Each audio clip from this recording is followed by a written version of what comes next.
Oke, Assalamualaikum warahmatullahi wabarakatuh. Apa kabar Sobat Forum? Kembali lagi ketemu bersama kami dalam program Forum Ngopini, sebuah program editorial yang mengantarkan Anda sebuah isu yang menjadi pilihan dari ruang redaksi kami, ruang redaksi Forum Keadilan TV. Bagaimana dengan pekan ini? Yang kebetulan merupakan pekan terakhir di tahun 2023, karena dalam beberapa hari lagi kita akan masuk ke tahun 2024. Pekan ini kami memilih isu terkait Dewan Pengawas KPK yang akhirnya memberikan vonis etik terhadap Firly Bahuri. Vonis etik Firly Bahuri dibacakan Dewan Pengawas Komisi Pemberantasan Korupsi atau Dewas KPK pada Rabu 27 Desember 2023. Anggota Dewan Pengawas KPK Samsudin Haris pada Selasa 26 Desember menegaskan surat pengunduran diri Firly dari jabatan Ketua KPK tidak akan mempengaruhi vonis tersebut. Haris mengatakan sidang etik Firly sudah selesai. Putusan pun sudah diambil, kata Haris, dan tinggal dibacakan. Putusan etik Firly pun dibacakan pukul 11 waktu Indonesia bagian Barat. Sebelumnya, pada Sabtu 23 Desember, Firly kembali mengirimkan surat pengunduran dirinya sebagai Ketua KPK ke Istana. Surat tersebut merupakan revisi dari surat pengunduran diri Firly sebelumnya, yakni pemberitahuan untuk berhenti. Koordinator Staf Khusus Presiden Ari Dwi Payana dalam keterangannya Senin 25 Desember mengatakan bahwa permohonan pertama dari Firly tidak dapat diproses oleh Istana karena Firly menyatakan berhenti dari jabatannya. Padahal menurut Undang-Undang KPK, hal tersebut bukan syarat untuk pimpinan KPK berhenti atau diberhentikan. Pasal 32 Undang-Undang KPK menyebutkan bahwa pimpinan KPK berhenti atau diberhentikan karena A. meninggal dunia, B. berakhir masa jabatannya, C. menjadi terdakwa karena melakukan tindak pidana kejahatan, D. berhalangan tetap atau secara terus-menerus selama lebih dari 3 bulan tidak dapat melaksanakan tugasnya, E. mengundurkan diri, atau F. dikenai sanksi berdasarkan undang-undang ini. Mengacu pada ketentuan tersebut, pemberhentian Firly dianggap tidak dapat diproses karena disampaikan sebagai pemberitahuan berhenti. Surat tersebut kemudian direvisi oleh Firly dan diubah menjadi permohonan mengundurkan diri dari jabatan. Ari Dwi Payana pun mengungkapkan bahwa surat tersebut telah diterima pada Sabtu 23 Desember sore. Ari mengatakan surat tersebut diproses sesuai dengan aturan yang berlaku. Firly Bahuri kemudian memenuhi panggilan pemeriksaan sebagai tersangka kasus dugaan pemerasan terhadap Syahrul Yassin Limpo atau SYL di Bareskrim Polri pada Rabu 27 Desember. Kedatangannya tak diketahui oleh awak media. Pengacara Firly, Ian Iskandar, mengatakan kliennya tiba lebih awal dari jadwal pemeriksaan. Diketahui Firly dijadwalkan pemeriksaan pada pukul 10 waktu Indonesia bagian Barat.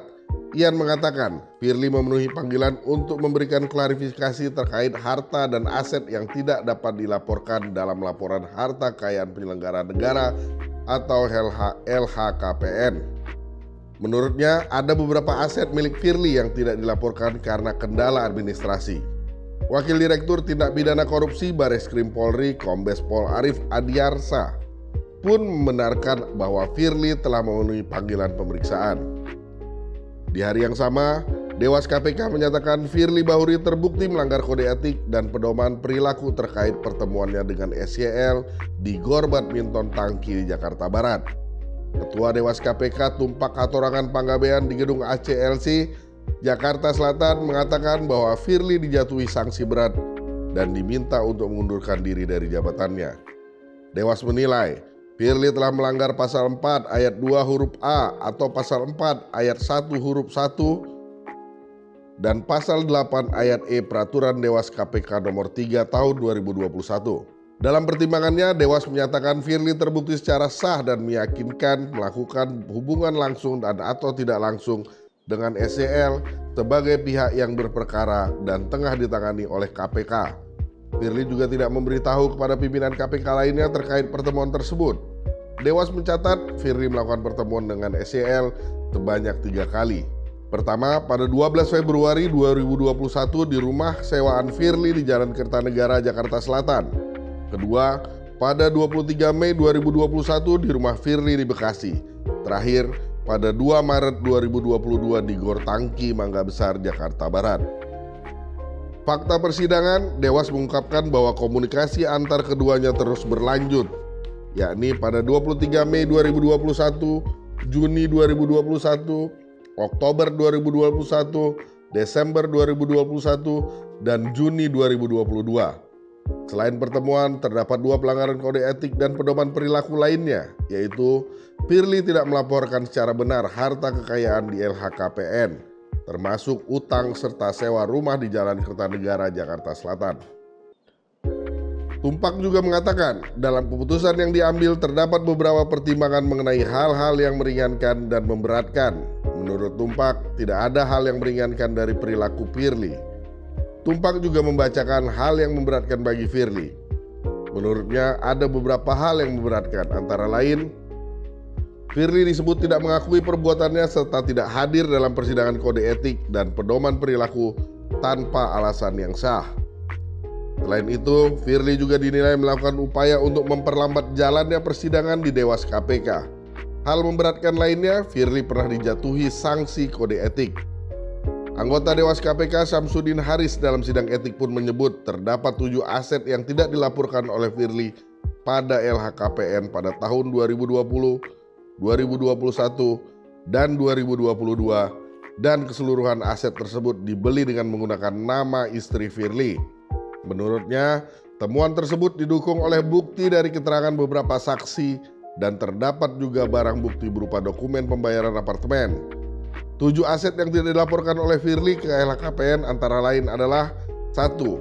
Essence Dharma Wangsa Apartemen, unit ET2 2503 pada bulan April 2022. 2. Sebidang lahan yang terletak di Kelurahan Jaka Setia, Kecamatan Bekasi Selatan, Kota Bekasi dengan luas 306 meter persegi berdasarkan akta jual beli nomor 437/2021 tanggal 20 Juni 2021.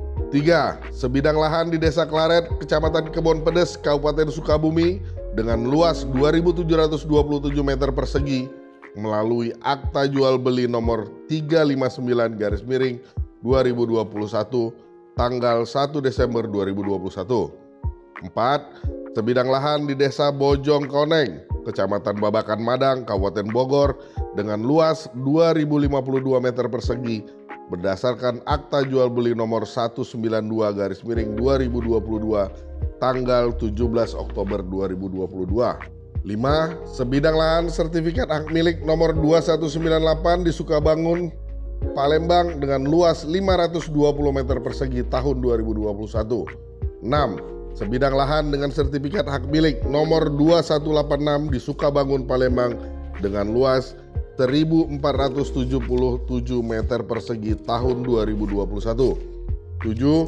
Sebidang lahan sertifikat hak milik 2.366 di Desa Sinduharjo, Sleman dengan luas 532 meter persegi berdasarkan akta jual beli nomor 03/2022 tanggal 24 Februari 2022.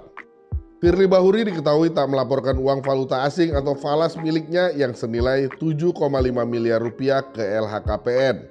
Anggota Majelis Sidang Haryono menyebutkan bahwa Firly tak melaporkan ke LHKPN karena uang falas yang diterimanya jauh sebelum dirinya bertugas di KPK. Haryono menjelaskan uang falas itu digunakan untuk keperluan pribadi dan salah satu keperluan pribadinya adalah kebutuhan sekolah anak. Anggota Majelis Sidang lainnya, Albertina Ho, menyebut bahwa uang falas itu diterima Firly saat dia masih bertugas di Polri. Pada saat itu, Firly sering pergi ke luar negeri untuk mengemban tugasnya dan menegaskan uang falas yang diterima Firly Bahuri bukanlah sebagai bentuk gratifikasi. Selain itu, Dewas KPK juga membeberkan percakapan antara SYL dengan Firly Bahuri. SYL meminta petunjuk kepada Firly terkait kasus dugaan korupsi di lingkungan Kementerian Pertanian yang tengah diusut KPK. Dalam percakapannya melalui aplikasi WhatsApp, kata Albertina Ho, SYL memanggil Firly dengan sebutan jenderal dan meminta petunjuk kepada Firly soal informasi penggeledahan yang dilakukan tim penyidik KPK di rumah Sekretaris Jenderal Kementan Kasdi Subagiono pada akhir September lalu. Menurut Albertina, Firly disebut membalas pesan dari SYL itu. namun segera dihapus olehnya. Firly juga tidak melaporkan percakapan tersebut kepada pimpinan KPK yang lain. Akan tetapi, Firly membantah sudah melakukan komunikasi dengan SYL saat diminta klarifikasi oleh Dewas. Menurut Albertina, Firly berdalih bahwa percakapan tersebut merupakan hasil editan. Di lokasi terpisah, usai diperiksa hampir 10 jam, Firly meninggalkan gedung Bareskrim Polri tanpa sepatah dua kata. Ia mengenakan pakaian dengan warna serupa dengan seragam kepolisian, lalu menaiki mobil Fortuner berwarna hitam. Firly meninggalkan gedung Bareskrim Polri pada pukul 20.30 waktu Indonesia Barat. Ia sendiri diperiksa sejak pukul 9.30 waktu Indonesia bagian Barat. Keesokan harinya, Presiden Jokowi menandatangani keputusan Presiden atau Kepres pemberhentian Firly Bahuri sebagai Ketua KPK. Koordinator Staf Khusus Presiden Ari Dwi Payana pada Jumat 29 Desember mengatakan Kepres pemberhentian Firly ditandatangani pada 28 Desember dengan nomor 129-P tahun 2023. Ari mengatakan ada 3 pertimbangan penandatanganan Kepres pemberhentian Firly. Pertama, surat pengunduran diri Firly Bahuri tertanggal 22 Desember 2023. Kedua, putusan Dewas KPK nomor 03-Dewan Pengawas /Etik/12/2023 tanggal 27 Desember 2023. Ketiga, berdasarkan pasal 32 Undang-Undang nomor 30 tahun 2002 tentang KPK sebagaimana beberapa kali diubah, pemberhentian pimpinan KPK ditetapkan melalui Kepres. Kemudian Indonesia Memanggil atau IM 57+ Institut meminta polisi untuk segera menahan Firly Bahuri. Hal itu disampaikan oleh Ketua IM 57+, Praswat Nugraha saat menanggapi keluarnya Kepres tentang pemberhentian Firly Bahuri dari jabatan anggota dan pimpinan KPK. Ia juga menyoroti putusan sidang pelanggaran kode etik yang digelar Dewas KPK terhadap Firly Bahuri yang dijatuhi sanksi berat. Menurut Praswat, putusan Dewas KPK dan Kepres bisa menjadi dorongan bagi pihak kepolisian agar segera menuntaskan proses hukum terhadap Firly Bahuri. Kemudian, Praswat juga mendorong polisi untuk menelusuri aset-aset yang dimiliki Firly secara langsung maupun tidak langsung. Perilaku tak terpuji mantan Ketua KPK Firly Bahuri ini patut diselidiki lebih dalam. Aparat negara yang seharusnya taat pada peraturan, apalagi dirinya berada dalam lembaga anti rasuah, malah tidak melaporkan harta kekayaannya sendiri. Beberapa aset miliknya yang tak dilaporkan itu pun dibeli atas nama sang istri, seakan-akan tak ingin diketahui jejak transaksinya. Begitu mencurigakannya gerak-gerik Firly Bahuri ini. Dilihat dari begitu banyaknya aset yang dimiliki Firly dan tak dilaporkan ke LHKPN, membuat asumsi bahwa berapa besar korupsi yang dilakukannya hingga memiliki aset sebanyak itu. Perilakunya menghalangi proses hukum baik di Dewas KPK maupun di Bareskrim Polri pun semakin menunjukkan bahwa memang etika Firly Bahuri patut dipertanyakan. Namun, langkah Presiden Jokowi yang segera menandatangani Kepres pemberhentian Firly dipandang sebagai keputusan yang tepat. Usai pemberhentian Firly, pihak kepolisian diharapkan dapat segera menahan Firly Bahuri agar tidak melakukan hal-hal yang tidak diinginkan, seperti melarikan diri atau bahkan merusak barang bukti yang mungkin saja masih tersisa bersamanya. Sobat Forum dimanapun Anda berada, itu tadi topik pilihan kami dalam pekan ini. Tentu saja topik pilihan dari ruang redaksi Forum Keadilan TV. Ini merupakan pekan terakhir dalam tahun 2023. Kita kembali lagi ketemu di pekan depan, tentu saja sudah di tahun 2024. Kami seluruh awak dari ruang redaksi Forum Keadilan TV mengucapkan selamat tahun baru 2024. Semoga tahun 2024 lebih baik dari tahun 2023. Selamat berkumpul bersama keluarga dan selamat berwisata. Terima kasih. Assalamualaikum warahmatullahi wabarakatuh.